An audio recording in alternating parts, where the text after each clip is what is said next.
knowing how to prepare for death.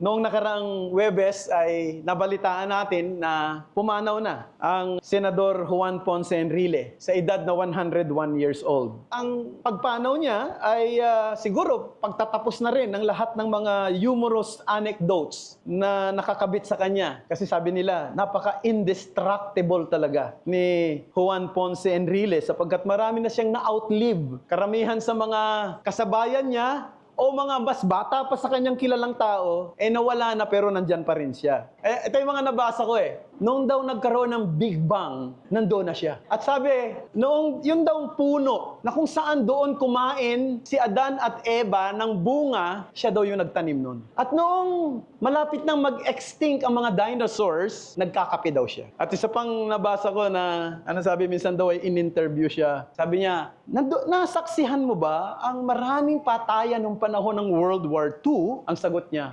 nasaksihan ko maging ang pagpatay ni Lapu-Lapu kay Magellan.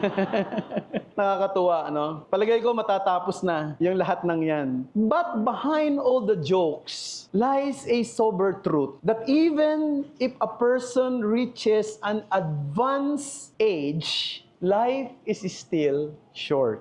Right? Maikli pa rin ang buhay. And death remains certain and unavoidable. And so, kahit na hindi natin gusto na mamatay na tayo ng maaga, kahit na we try to avoid that in our thinking, death will come. Of course, gusto nating alisin sa isip natin. Ayaw nating i-imagine na yung mga mahal natin sa buhay, darating sa punto na mawawala sila dito sa mundo. Ayaw nating isipin yan. Pero mga kapatid, it is still wise to be prepared for it. Of all the things we ought to prepare for life, death seems to be the most difficult. Kasi yung subject mismo, minsan, bihira lang naman natin itong pag-usapan. Kahit na nga mismo sa mga mananampalataya na kahit na nga mismo sa mga Christian na meron ng katiyakan ng kaligtasan, parang yung bagay na yan ay ayaw pa rin nating minsan isipin o ayaw nating pag-usapan. Pero ito'y katotohanan, mga kapatid. Now, of course, sa mga hindi mananampalataya, at kung may kausap ako rito na wala pa sa Panginoon, di ka pa Christian, di ka pa ligtas, wala ka pang katiyakan, gusto kong sabihin sa'yo, nakakatakot ang kamatayan para sa'yo. Nakakatakot talaga. Bakit? Sapagkat ang kamatayan para sa mga wala sa Panginoon ay pintuan patungo sa walang hanggang kapahamakan. At ito hindi kathang isip. Ito'y totoo. Ito'y tinuturo ng banal na kasulatan. Kaya kung wala ka pa sa Panginoon ngayon, pag-isipan mong maigi. Maikli ang buhay. At ang kamatayan ay dumarating na hindi mo inaasahan. Maaring darating yan sa mga taong akala mo napakalakas nila. Pero darating din yan maging sa iyo na maaring nararamdaman na hindi na maganda sa katawan. Kaya ngayon isipin mo, ako ba ay nakatitiyak na kapag binawian ako ng buhay, doon ba ako pupunta sa piling ng Panginoon? May kaligtasan na ba ako? May katiyakan na ba ako? Marami nagsasabi, mahirap tiyakin yan. Ang kagandahan sa Bible, tinuturo sa atin, pwede nating matiyak yan. Ngayon pa lang, kung tayo ay may tagapagligtas. Kung tayo ay merong Panginoon na walang kasalanan, isang Panginoon na nagpunta rito sa mundo na hindi nagkasala kailanman, isang Panginoon na namatay para sa mga makasalanang tulad natin, ang sino mang manampalataya sa Kanya, sabi ng banal na kasulatan ay hindi mapapahamak kundi magkakaroon ng buhay na walang hanggan. Sana'y pakaisipan mo yan. Sana'y lumapit ka sa Kanya sa daan ng pananampalataya para ang kamatayan maaaring dumating sa iyo ngunit merong kang kahandaan. Pero tayong mga mananampalataya na naririto, mahalaga rin ito na mapaghandaan natin. Maaaring may katiyakan tayo. At para sa atin, ang kamatayan, maaaring ito'y nakakatakot din, nakakapangilabot din, pero pintuan ito patungo sa paraiso. Pintuan ito patungo sa kalwalhatian. Yan ay malinaw na tinuturo ng banal na kasulatan. It is a transition from glory to another. And the beauty and splendor awaiting God's children as they enter their eternal reward are so awe-inspiring, majestic, so wondrous. Anong sabi ng banal na kasulatan? 1 Corinthians chapter 2 verse 9, ang sabi ni Paul, what no eye has seen, what no ear has heard, and what no human heart has imagined, these are the things God has prepared for those who love Him. Sipin niyo yung sinabi niya, no? Wala pa daw matang nakakakita, wala pang tengang nakaririnig, wala pang puso na nakaka-imagine kung ano ang inihanda ng Panginoon sa mga nagmamahal sa Kanya. Kung ano man yung ine-expect nating mabuti, kung ano man ang ine-expect nating maluwalhati bilang Kristiyano sa oras na tayo ay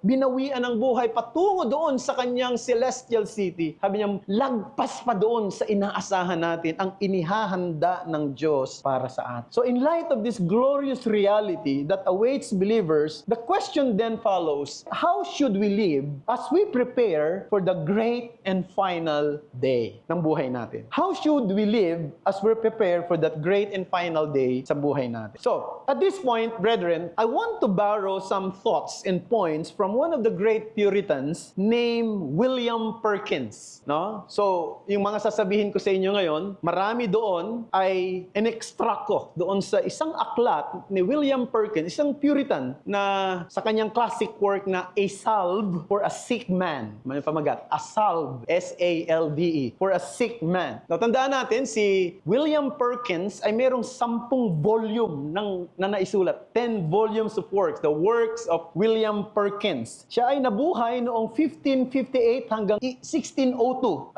Isa siyang dakilang teologo ng mga Puritan, pero isa pa sa mga binabansag kay William Perkins ay he is the father of Puritanism. Now, the book that I mentioned to you, A Salve for a Sick Man, he wrote this book in 1595 dedicated to a Lady Lucy, a Countess of Bedford in United Kingdom. Now, hindi naman niya sinabi kung bakit niya dinedicate kay Lady Lucy yung libro na ito, pero doon sa libro makikita niyo na ino-offer niya yung mga comfort sa pagharap daw sa iba't ibang affliction, sickness, and even death. At palagay ko, malaking tulong ito kay Lady Lucy sapagkat noong 1596, si Lady Lucy ay namatayan ng kanyang kauna-unahang anak sa kanyang asawang si Edward Russell. Isa ring royal family. Si Lady Lucy ay nag-asawa siya at the age of 13. Nanganak siya ng kanyang first baby nung age niyang 15. Namatay yon. At palagay ko nakatulong ng malaki yung libro na yon. Siguro talagang inihanda ng Panginoon. So, pag binasa niyo yan, it's very theological and even pastoral and I think very timely and very tender. And gusto kong sabihin na nakatulong siya sa akin, sarili ko personal at maging sa paghahanda ko, maging dito sa ating pong message ngayon. Ang message na gusto kong dalhin sa inyo ay ito, knowing the certainty of death, it is wisdom for every Christian to stay prepared. And I have 5 things. And these 5 things, makikita nyo rin yan doon sa libro ni William Perkins, pero I put that in my own words. Hindi ko ginamit yung mismong salita ni William Perkins. Kumuha ko ng thoughts mula doon and then I use my own words. The first thing is this, how to prepare. Ang isang Kristiyano, paano siya magpe-prepare sa kamatayan kung Christian ka? First of all, consider death in the course of life. Consider death in the course of life. Ang ibig sabihin ng consider death in the course of life, sa buhay natin, hindi natin pwedeng baliwalain o hindi natin dapat kinoconsider o iniisip ang kamatayan. Lagi nating iniisip ito, pinaghahandaan ito, sapagkat ito'y pwedeng dumating anytime. Ano man ang edad mo, bata ka man, no, malakas pa ang katawan mo, o lalo na kung ikaw ay may edad na at maaring nakararamdam na ng iba't ibang klase ng karamdaman. Sapagkat ang sabi ng Bible, Proverbs 27 verse 1, do not boast about tomorrow, for you do not know what a day may bring forth. Wala tayong pwedeng ipagmalaki, mga kapatid eh. Hindi mo pwedeng sabihin, bukas, magagawa ko pa ang mga gusto kong gawin. Bukas, makakapunta pa ako sa mga gusto kong puntahan.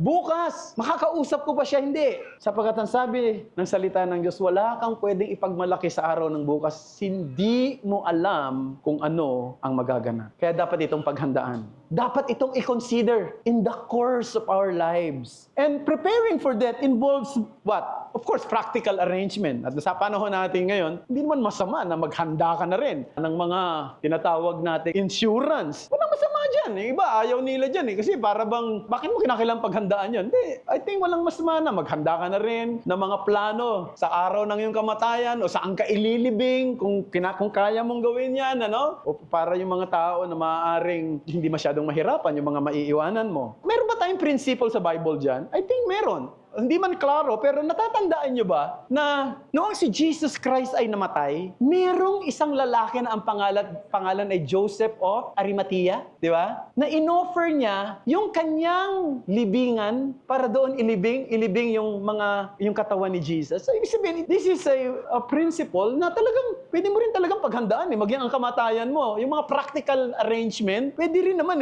Katulad na nangyari kay Joseph of Arimathea. But, brethren, preparation also means living each day as it were our last. Pagka tayo nabubuhay, habang nagtatrabaho tayo, ginagampanan natin ang ating mga tungkulin, lagi, wag nating kalimutan yung katotohanan ng pwedeng ito na yung huli. No? Pwedeng ganon. And we must never assume that we are guaranteed tomorrow, na bukas buhay pa tayo. Yet at the same time, sabi niya, we must not conclude that we will not live to see it. So dalawang balanse yon. Wag natin laging isipin, buhay pa ako bukas, malakas pa ako bukas, makakapagtrabaho pa ako bukas, mapupuntahan ko pa yung mga gusto kong puntahan bukas. Pero at the same time, huwag mo namang isipin na, siguro mamamatay na ako. Huwag naman ganon. Ang tawag doon, morbid. Kasi kapag tayo ay ganyan mag-isip, sigurado ko, baka hindi tayo matulog. No? Mamamatay na kaya ako bukas, hindi ka na matutulog. Di ba? Kasi baka matakot ka na. So yung balance, there must be a balance. As Christians, we should live each night with a sober awareness that this might be the hour when I pass from this world into the world of eternity. And therefore, dapat akong mabuhay ng may kabanalan, may paghahanda. Pero wag naman tayo mag-conclude na patay na tayo bukas. Kasi hindi natin alam yan. Baka gusto pa ng Diyos na mabuhay pa tayo. Dapat pa rin tayong magplano. Dapat pa rin tayong umupo at gumawa ng mga plano patungkol sa mga tungkulin at responsibilidad na dapat nating gawin. Wala tayong katiyakan, pero dapat we should consider that. Kung parami tayong kinoconsider sa buhay. Kinoconsider natin yung trabaho natin, yung pamilya natin, mga anak natin, kung tapos na sila, siyempre, yung ikaw, sarili mo, ano pa ba pwede kong gawin? Ano pa ba yung pwede kong asikasuhin? Mag-aaral pa ba ako? Magtatrabaho? Magnenegosyo?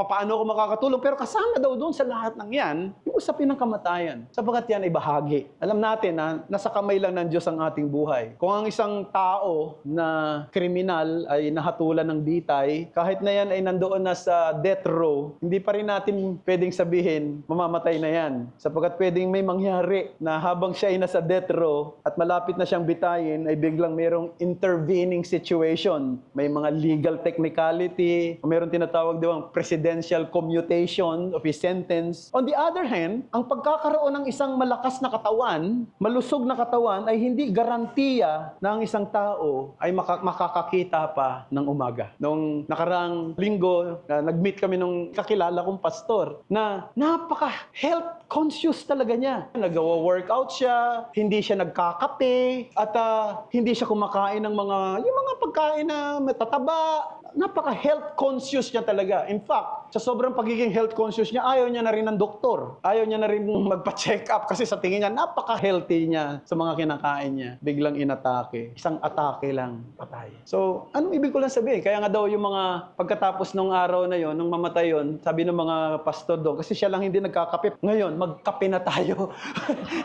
Sabi niyang gano'n.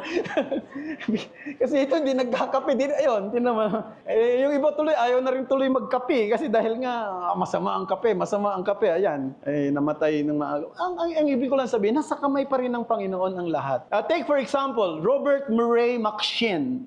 If you know him, he's one of the great preachers of his era. He was a brilliant scholar. He was a tender pastor, a mighty instrument of God nung panahon niya, at marami, hundreds were converted through his preaching ministry. Yan, si Robert Murray M'Cheyne. Ang kanyang ministry ay, sabi, marked with greater passion and holiness. And yet, he died at the age of 39 years old. Sabi niya, napakasayang naman. Kagamit-gamit, napakahusay, very passionate, at ang daming nagiging mananampalataya sa kanyang pangangaral. Pero kinuha siya ng Panginoon sa ganong edad. What the point? The point is, rightly thinking thinking about death help us mortify the idols that dominate our hearts. There are many idols na nagdo-dominate sa puso natin. At isa sa mga paraan para yung idols na yan hindi siya mag-grip sa ating mga puso ay we have to consider death in the course of our lives. Yan mga kapatid, no? Ang gusto kong sabihin, preparing for death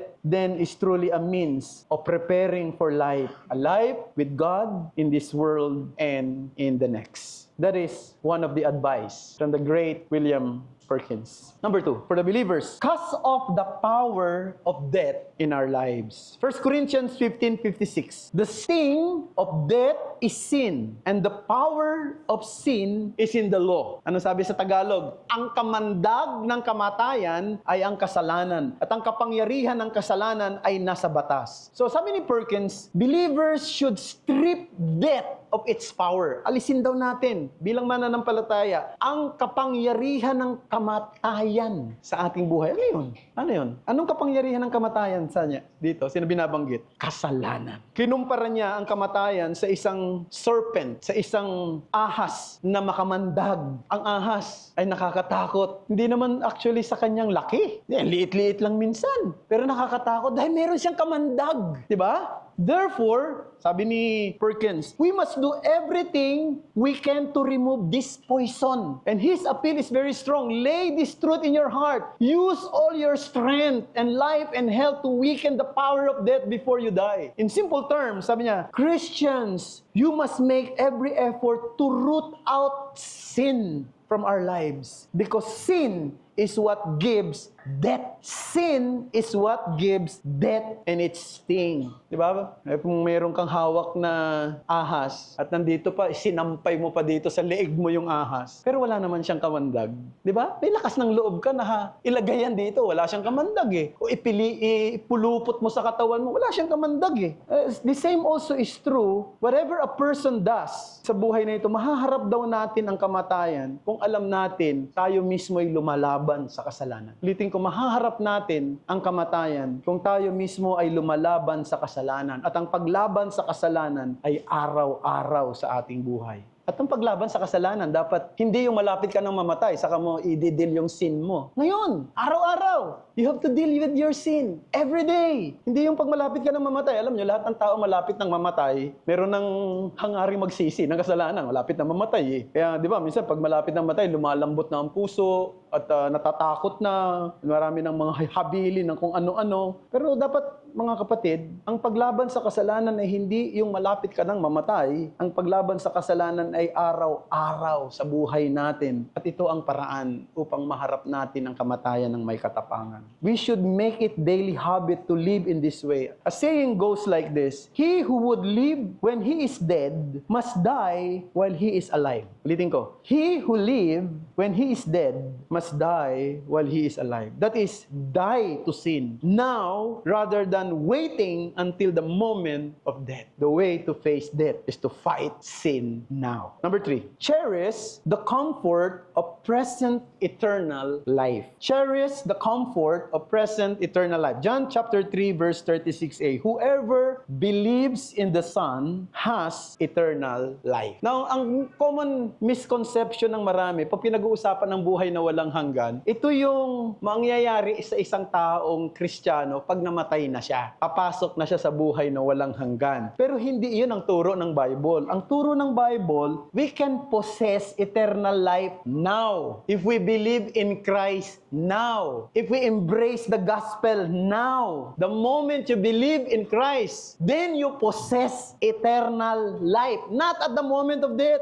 Not at the moment of death. Halimbawa, naalala nyo nung si Zacchaeus ay nakakilala sa Panginoon, di ba? Nung pumunta si Jesus doon sa Jericho, pagkatapos na-meet niya si Zacchaeus, isang maniningil ng buwis, na umakyat pa nga si Zacchaeus doon sa puno ng sycamore kasi nakikiusyoso lang siya eh. Sino ba itong si Jesus? Pagtapat ni Jesus, tumingin siya kay Zacchaeus, sabi niya, bumaba ka, pupunta ako sa bahay mo. Imagine mo mga kapatid, gusto ko lang sabihin sa inyo, napakagandang illustration yan patungkol sa doctrine of election. Alam niyo kung bakit? Pagdating kasi sa verse 10 ng Luke chapter 19. Ang sabi doon, sapagkat ang anak ng tao ay dumating upang hanapin ang mga nawawala.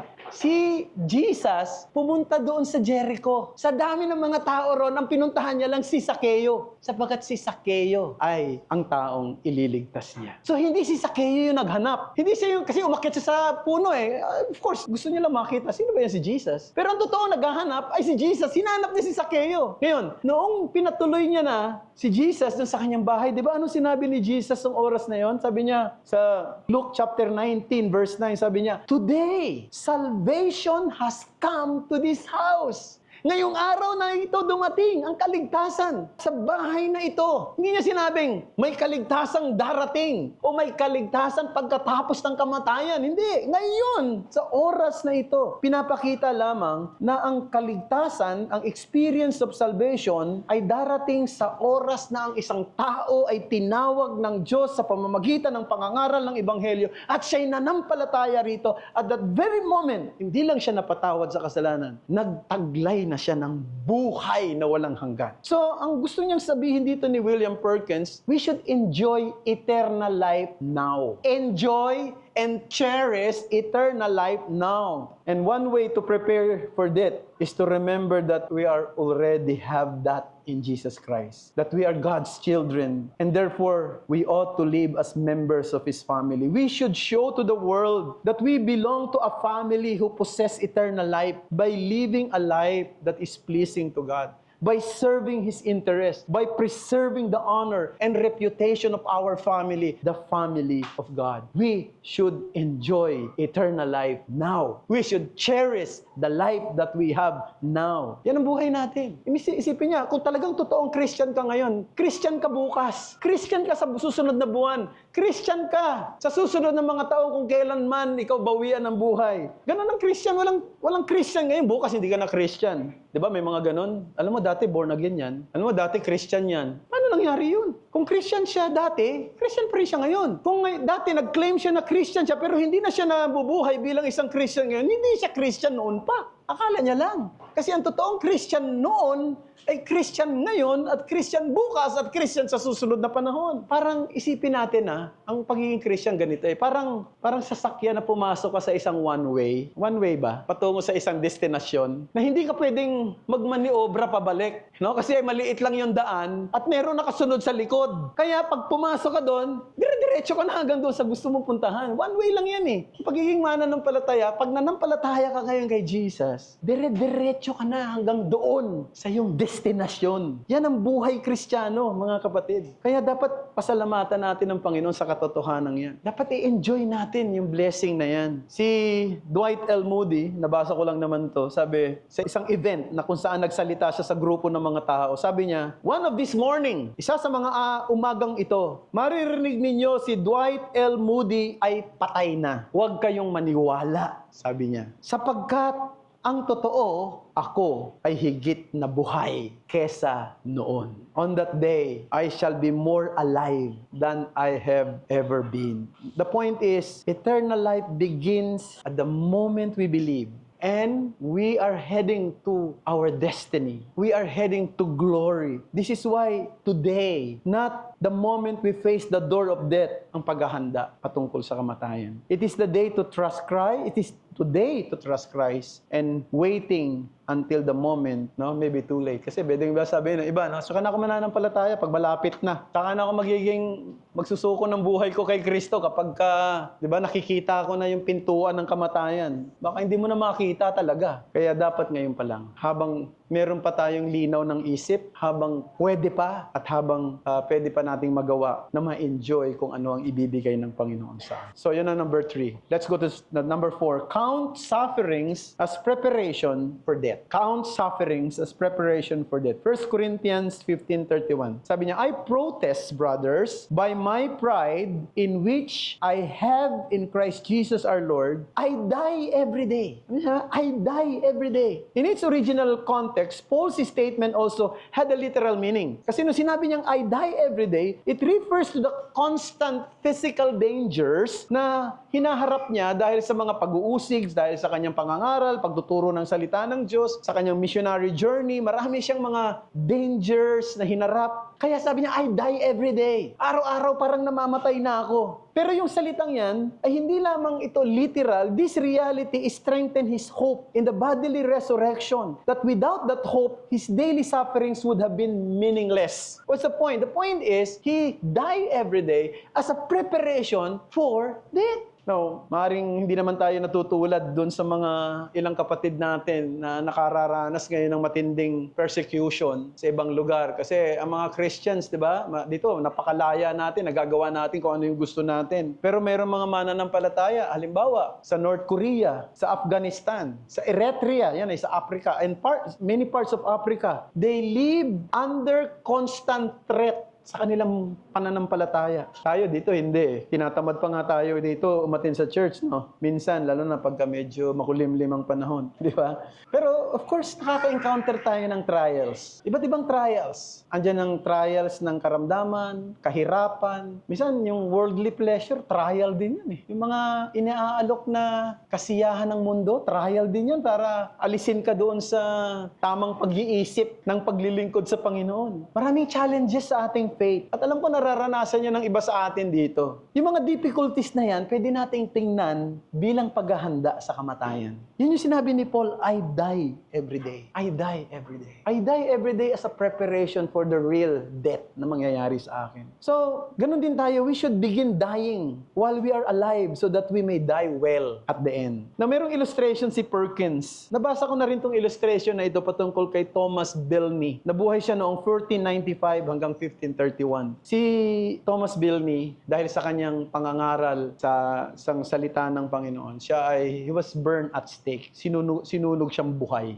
Nung panahon na yon ay ipinagbabawal ang pangangaral ng totoong ebanghelyo. At sa panahon na masyadong malakas ang kapangyarihan ng Roman Catholic Church sa United Kingdom at that time. Alam niyo, nung hatulan siya ng kamatayan para sunugin ang buhay. Alam mo ginagawa daw ni Thomas Bilney habang wala pa yung araw na yon. Sabi, araw-araw daw, yung kandila, hinahawakan niya. Hinahawakan niya yung kandila, yung apoy ng kandila. Hinahawakan niya. Sabi niya, inihahanda niya yung sarili niya dahil alam niya, susunugin siya eh. So, pinapakiramdaman niya na, ganito pala yung, ganito yung pakiramdam ng isang taong sinusunog, Hinahawakan niya yung flame several times to prepare himself for his eventual martyrdom of burning. Now, of course, wala tayo sa panahon na yan. Pero mga kapatid, tingnan natin yung mga afflictions na dumarating sa buhay natin as preparation for facing death courageously. Yung mga pangyayari, yung mga iba't ibang problema na dumarating, mga trials, mga agonies na meron tayo. Kung minsan hindi mo alam paano mo bibigyan ng solusyon. Pero meron kang pwedeng gawin pa rin maging doon sa mga problema na hinaharap na yan. Yan ay paghahanda mo para sa araw ng iyong kamatayan. In short, ang gustong sabihin ni William Perkins, we cannot bear the pains of death effectively unless we are first trained and strengthened through the various trials of this life. Kaya pala tayo binibigyan ng mga trials ng Panginoon. Kaya pala binibigyan tayo ng Panginoon ng mga minsan mahihirap na pagsubok para mapalakas tayo, ihanda tayo, sanayin tayo para harapin natin ang pinakahuling krisis sa buhay natin, yung kamatayan, ng may katapangan. At sabi nung si Thomas Bilney, nung siya ay sinunog ng buhay, walang makikitang takot, walang makikitang pangamba, walang makikitang pagsisisi sa pagharap niya sa kamatayan sa gitna ng maraming taong nakasaksi nito. Sapagkat inihanda niya ang sarili niya para doon. So yun din mga kapatid, hindi natin alam, iba-iba naman ang trials na dumarating sa buhay natin. Yung mga trials na yan, may purpose yan Maaaring ang purpose niyan, patatagin tayo, palakasin tayo, lalo tayong dumepende sa Diyos, umasa sa Kanya, magtiwala sa Kanyang sovereignty. Pero isa na dyan, para ihanda tayo ng may kalakasan para sa darating na kamatayan. Huli, the last but not the least, commit ourselves to God's work while we can. Consider death in the course of life, cast off the power of death in our own lives, cherish the comfort of present eternal life, count sufferings as preparation for death. Last but not the least, commit for God's work while we can. Ecclesiastes chapter 9 verse 10, whatever your hands finds to do, do it with all your might. For there is no work or thought or knowledge or wisdom and Sheol to which you are going. What is Sheol? Place for the dead. No? Galatians 6 verse 10. So then, as we have the opportunity, let us do good to everyone, and especially to those who are of the household of faith. Therefore, if anyone has the opportunity to serve the church, to serve the community, or even individual, we should do it now. We should do it now. We should do it promptly, with all our strength. Ang paglilingkod ngayon, huwag nating isipin, maglilingkod ako sa Panginoon pag hindi na ako busy. Maglilingkod ako sa Panginoon kapag natapos ko na itong mga gawain ito. Kailan matatapos yan? Kailan ka hindi magiging busy?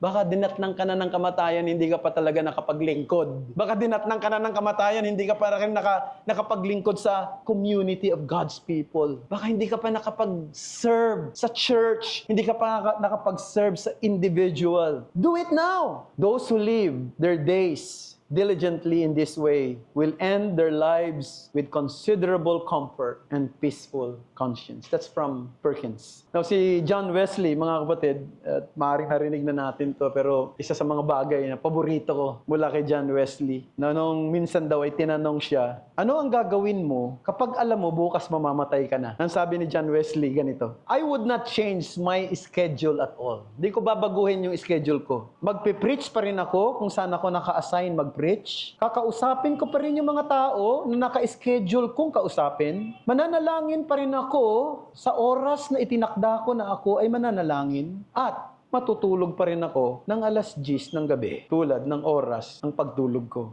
At ipagkakatiwala ko ang aking espiritu sa Diyos para bukas, paggising ko, nandoon na ako sa kanyang kaluwalhatian. Ano sinasabi ni John Wesley? Kung alam kong bukas mamamatay ako, anong gagawin ko ngayon? Magmumukmok? Magsi-self-pity? Maglilingkod pa rin ako. Gagawin ko pa rin yung schedule ko. Kung ako magpipreach pa rin ako. Kung mayroon akong kinakalang kausapin, kakausapin ko pa rin. At matutulog pa rin ako sa tagdang oras ng tulog ko. Alas 10 pala siya matulog. Yan ang sabi niya. So, ito ay isang example para sa atin na we should live a life faithfully and purposefully. Ayun pong yun ang isang paraan para ihanda natin ang ating sarili sa kamatayan any moment. Yung bang meron tayong kapayapaan, meron tayong pag-asa, meron tayong fulfillment. So in closing, alam ko na ang death is one of the most difficult and uncomfortable topics to discuss. Pero ito'y realidad na darating sa ating lahat. Pero sa mga taong namatay na nasa Panginoon, meron tayong pag-asa. Isang pag-asa at pagpapalang walang katulad at walang kapantay. Isang biyaya na hindi natin kayang sukatin at i-imagine sa panahong ito. Pero kahit pa nga, kinakailan pa rin nating maghanda. This preparation is not born of morbidity or curiosity or fear, but of wisdom and hope. We prepare so that we may be ready for the grand and glorious day when we will enter into the beatific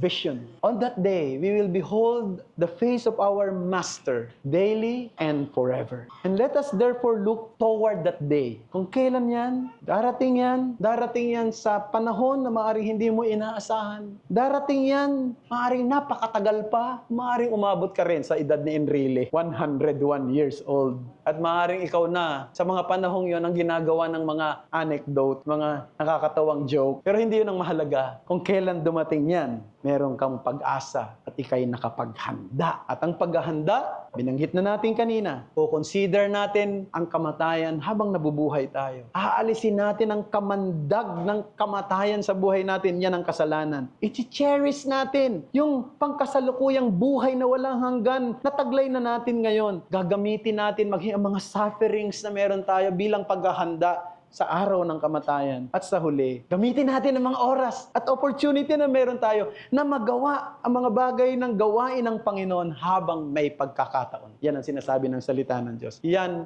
ang napakagandang paghahanda para sa kamatayan ng mga mananampalataya. Manalangin tayo.